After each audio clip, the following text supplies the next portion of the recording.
दोस्तों, आज मैं एक ऐसी कहानी सुनाने जा रहा हूँ जो किसी घर के रिश्तों को टूटने से बचा सकती है। शादी को कुछ ही दिन हुआ था और आज काम वाली भी नहीं आई, इसलिए अदिति बर्तन धोने लगी। धोते धोते उसके हाथ से कांच का कप नीचे गिरकर टूट गया। कप टूटते ही वह डरने लगी कि उसकी सास अब तो बातें सुनाएगी। आवाज़ से सास दौड़ती आई और बोली, बेटी क्या हुआ? अदिति बोली, माँ पता नहीं ध्यान रखते हुए भी कैसे मेरे हाथ से यह कप नीचे गिर गया। सास बोली, बेटी चिंता ना कर, कप ही तो टूटा है, तुम्हें चोट तो नहीं आई। और भले ही इससे कितने टुकड़े ही ना हो जाएं, पर मेरी बेटी के दिल के टुकड़े ना हो। मेरी बहू से महंगा है क्या यह कप? और हाँ, तुझे अभी यह सब करने की क्या ज़रूरत है? मेहंदी भी नहीं उतरी अभी तेरे हाथों से। अभी तुम मेरे बेटे के साथ ज़्यादा से ज़्यादा समय बिताओ और एक दूसरे को समझो। सास ने अपनी बेटी को बुलाया और कहा, ज्योति इधर आओ, अपने भाभी का ख्याल रखो, अभी इस घर में नई नई आई है। ज्योति ने कहा, हाँ माँ। सास फिर बहू से बोली, शुरू में तुम मुझे अपनी माँ की तरह ही समझना, मुझे भी तुम्हारा दिल जीतना है, सास बनकर नहीं माँ बनकर। देखते ही देखते अदिति की आंखों में खुशी के आंसू आ गए, छलछला गई उसकी आंखें और सास के पैरों में गिरकर बोली, मैंने एक माँ छोड़ी तो दूसरी नई माँ पाई, बल्कि आप मेरे माँ से भी ज़्यादा ममता मेरे लिए रखती हो। यदि घर में यह कप टूट जाता तो माँ भी दो बात कहे बिना नहीं रहती। रात को अदिति की नींद ही उड़ गई। रह रहकर शाम की घटना याद आ रही थी। सास के बारे में उसकी जो सोच थी, उसकी विपरीत सास का व्यवहार पाया। उसका भी कसूर नहीं था ऐसा सोचना, क्योंकि उसने लोगों के मुंह से बुरी सास के बारे में ही सुना था। अदिति अपने अतीत में खो गई। उसे फिर याद आया कि कुछ साल पहले उसके एक भाई की शादी हुई थी। मेहंदी का रंग उतरने से पहले ही माँ ने भाभी पर काम की पूरी जिम्मेदारी डाल दी और अपने ही नियम कानून के हिसाब से भाभी को चलने के लिए मजबूर कर दिया। माँ ने भाभी को घर में एडजस्ट होने में ज़रा भी वक्त नहीं दिया। भैया भाभी को बाहर ले जाते तो माँ का मुंह फूल जाता और बोलती कि हर समय भाभी को साथ ले जाने की क्या ज़रूरत है। कभी भी भाभी को खुली हंसी हंसते नहीं देखा। समय के साथ भाभी ने सहना छोड़ दिया। फिर और घर में हर रोज़ झगड़ा होने लगा। एक दिन भाभी के हाथ से कांच का गिलास नीचे गिरकर टूट गया। माँ चिल्लाने लगी कि कितनी कीमती गिलास तोड़ दिया। किसी न किसी बात पर वह भाभी पर चिल्लाती। भाभी भी गुस्से से बोल देती थी कि माँ मैं तो बैठी खाती हूँ, आप तो खड़ी खड़ी खाते हैं।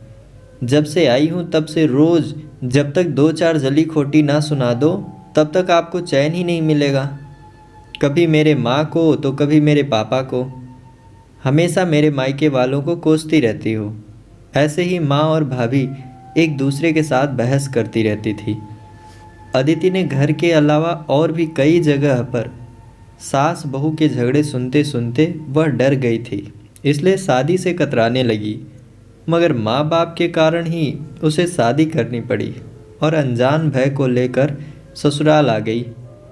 पर आज की घटना से उसकी सोच बदल गई कि सब सास और बहू एक जैसे नहीं होते।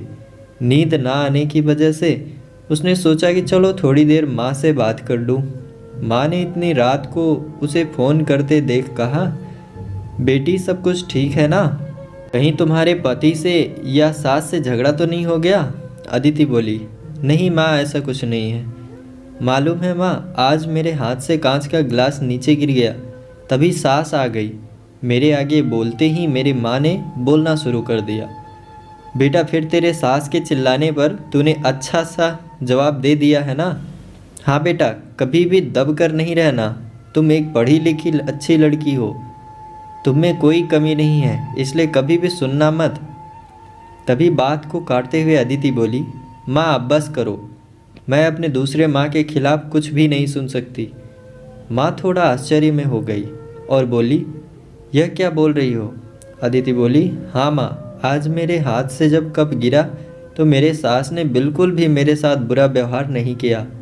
अंत में अदिति बोली, अब आप समझ गई ना सारी बात? माँ एक और बात कहनी थी, आप बुरा तो नहीं मानोगे? उसकी माँ बोली, हाँ बोल बेटा, अदिति बोली। माँ, काश आप भी मेरी नई माँ की तरह भाभी के साथ व्यवहार करती तो शायद भैया और भाभी अलग घर में नहीं रहते। अपनी बेटी की यह सब बातें सुनकर उसे एहसास हुआ कि उसने अपने बहू के साथ गलत व्यवहार किया था। उसकी बेटी ने उसकी आंखें खोल दी। अदिति उससे पहले कुछ बोलती तभी उसकी माँ बोली, अदिति, अब जब तुम यहाँ आओगी तो पूरे परिवार को एक साथ पाओगी। अब फ़ोन रख, मुझे बेटे और बहू की स्वागत की तैयारी करनी है। शादी के बाद नई ज़िंदगी की शुरुआत में अगर आज सास समझदारी से काम नहीं लेती, अपनापन नहीं जताती, तो शायद शुरुआत की नींव ही कमज़ोर होने से पूरी ज़िंदगी आपस में दरार पड़ जाती। कप को फूटने से कोई नहीं रोक सकता, लेकिन प्रेम को टूटने से तो हम रोक सकते हैं।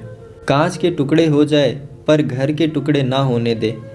अपने घर में प्रेम का वातावरण बनाए रखिए, एक दूसरे को समझें, एक दूसरे की इज्जत करें, तो घर स्वर्ग बन जाएगा। घर नर्क से स्वर्ग में बदल सकता है यदि बहू सास को माँ मान ले और सास बहू के बेटी मान ले। दृष्टि बदलने से सृष्टि बदल जाएगी और एक स्त्री चाहे तो घर को स्वर्ग बना सकती है और चाहे तो नर्क भी बना सकती है। अगर इस प्रेरणादायक कहानी ने आपके दिल को छुआ हो तो इस कहानी को अपने सभी दोस्तों के साथ शेयर करें। और अगर आप ऐसे ही और भी इंस्पिरेशनल स्टोरी सुनना चाहते हैं तो वीडियो को लाइक करके चैनल को सब्सक्राइब ज़रूर कर लीजिए। धन्यवाद।